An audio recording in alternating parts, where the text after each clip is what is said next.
everyone, welcome to Bosco Campus Vision. I am Lakshmi V.S., Assistant Professor, Department of Commerce, Don Bosco College, Kottayam. This is the 31st lecture on the subject Strategic Cost and Management Accounting.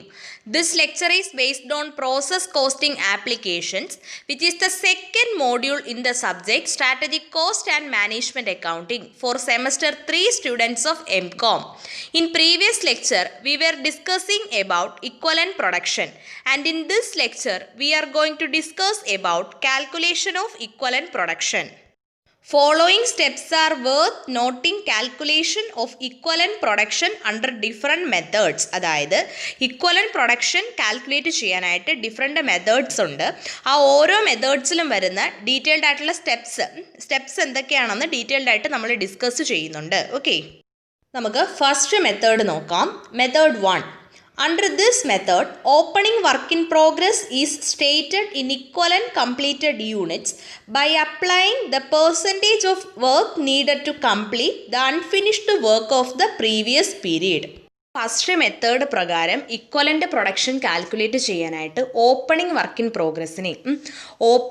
In പ്രോഗ്രസ്സിനെ കഴിഞ്ഞ വർഷം complete ചെയ്യാത്ത വർക്കിൻ്റെ പേഴ്സൻറ്റേജിൻ്റെ ബേസിസിൽ equivalent units ആക്കണം. ഒരു example പറഞ്ഞാൽ ഇപ്പോൾ 100 units ആണ് opening work in progress എങ്കിൽ 40% കംപ്ലീറ്റ് ആണ് എങ്കിൽ നമ്മൾ ആ 100 യൂണിറ്റ്സിനെ ഇക്വലൻ്റ് കംപ്ലീറ്റഡ് യൂണിറ്റ്സ് ആക്കുന്നത് 60%ൻ്റെ ബേസിസിലായിരിക്കണം. അതായത് 100ൽ 40% കംപ്ലീറ്റ് ആയാൽ ബാക്കി 60% ആണ് കംപ്ലീറ്റ് ആകാത്തത്. അപ്പോൾ നമ്മൾ ആ കംപ്ലീറ്റ് ആകാത്ത വർക്കിൻ്റെ ബേസിസിൽ എന്താക്കുക, ഓപ്പണിംഗ് വർക്ക് ഇൻ പ്രോഗ്രസ്സിന് ഇക്വലൻ്റ് കംപ്ലീറ്റഡ് യൂണിറ്റ്സ് ആക്കുക. Okay, then number of units started and completed are added. അതായത് number of units started and completed എന്ന് പറഞ്ഞാൽ യൂണിറ്റ്സ് എത്രയാണോ ആ വർഷം സ്റ്റാർട്ട് ചെയ്തത് അതിൽ നിന്നും ക്ലോസിംഗ് സ്റ്റോക്ക് മൈനസ് ചെയ്ത് കിട്ടുന്ന ഫിഗറിനെ എന്ത് ചെയ്യുക, നമ്മളിപ്പോൾ opening work in progress equivalent completed units ആക്കിയില്ലേ, ആ ഇക്വലൻ്റ് കംപ്ലീറ്റഡ് യൂണിറ്റ്സിൻ്റെ കൂടെ ഈ number of units started and completed add ചെയ്യുക. Further, equivalent completed units of closing work in progress are also added to get the equivalent production. അതിനുശേഷം closing work in പ്രോഗ്രസ്സിൻ്റെ equivalent completed units equivalent completed units കൂടി add ചെയ്യുക. Add ചെയ്യുമ്പോൾ equivalent പ്രൊഡക്ഷൻ്റെ units കിട്ടും. Closing work in പ്രോഗ്രസ്സിൻ്റെ equivalent completed units calculate ചെയ്യുന്നത് percentage of കംപ്ലീഷൻ്റെ ബേസിസിലാണ്. നമുക്കിനി ഒരു പ്രോബ്ലം നോക്കാം, അപ്പോൾ ഇത് ക്ലിയർ ആവും. Problem: Suppose in January 2019 the following is available relating to process A. Process A യുമായിട്ട് റിലേറ്റ് ചെയ്ത് ജാനുവരി 2019 ഈ പറയുന്ന ഡേറ്റാസ് അവൈലബിൾ ആണ്. Opening stock work in progress 10,000 units 40% complete. Units brought in the process 50,000. Transfer to process B 40,000 completed units, entire complete production. Closing stock work in progress 20,000 units, 75% complete. Calculate equivalent production. അപ്പോൾ ഈ question use ചെയ്തിട്ട് നമുക്ക് ആദ്യം first method use ചെയ്തിട്ട് equivalent production compute ചെയ്യാം. First method പ്രകാരം equivalent production compute ചെയ്യാൻ പോവുകയാണ്.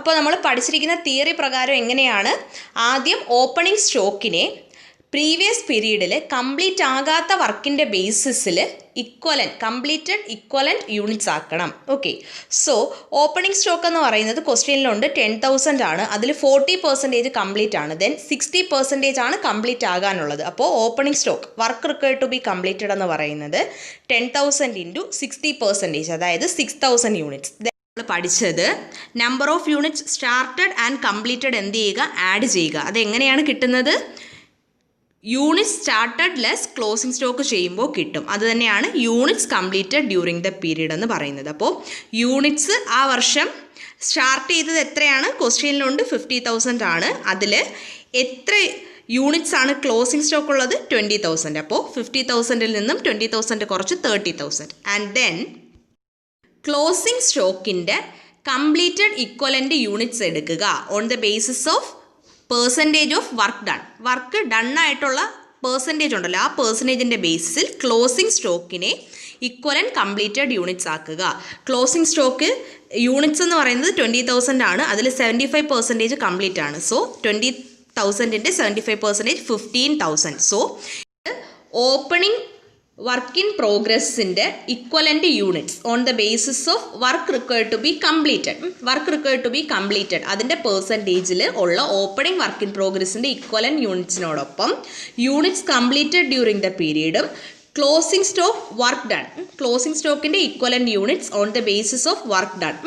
അപ്പോൾ അതുകൂടി ആഡ് ചെയ്ത് കംപ്ലീറ്റഡ് ഇക്വലൻ്റ് പ്രൊഡക്ഷൻ 51,000 ആണ് completed equivalent production. Okay, equivalent production calculate ചെയ്യാനുള്ള സെക്കൻഡ് മെത്തേഡ് നോക്കാം. Method 2. Under this method, units completed during the period, that is, units started plus opening stock minus closing stock units are added to the units of closing stock completed during the period. അതായത് ഈ method പ്രകാരം units completed during the period, ആ ഒരു പീരീഡിൽ complete ചെയ്ത യൂണിറ്റ്സിൻ്റെ കൂടെ units of closing stock add ചെയ്യണം. Okay, units completed during the period എന്ന് പറഞ്ഞാൽ unit started plus opening stock minus closing stock units ആണ്. Then, out of the total units, opening stock units completed in previous year are deducted to get the units of equivalent production. അതായത് units completed during the ഇയറിൻ്റെ കൂടെ closing stock work done കൂട്ടിയില്ലേ, അതിൽ നിന്നും opening സ്റ്റോക്കിൻ്റെ units completed during the previous year deduct ചെയ്യണം. അങ്ങനെ ചെയ്യുമ്പോൾ ഇക്വലൻ്റ് പ്രൊഡക്ഷൻ കിട്ടും. നേരത്തെ ചെയ്ത ഫസ്റ്റ് മെത്തേഡിൽ ചെയ്ത ആ പ്രോബ്ലം തന്നെ സെക്കൻഡ് മെത്തേഡിൽ ചെയ്യാം. ഓക്കെ, ഇത് നമ്മൾ നേരത്തെ ചെയ്ത പ്രോബ്ലം ആണ്, ആ പ്രോബ്ലത്തിൻ്റെ ക്വസ്റ്റ്യൻ ആണ്. നമുക്കതിൻ്റെ സൊല്യൂഷൻ എങ്ങനെയാണ് സെക്കൻഡ് മെത്തേഡിൽ വരുന്നതെന്ന് നോക്കാം.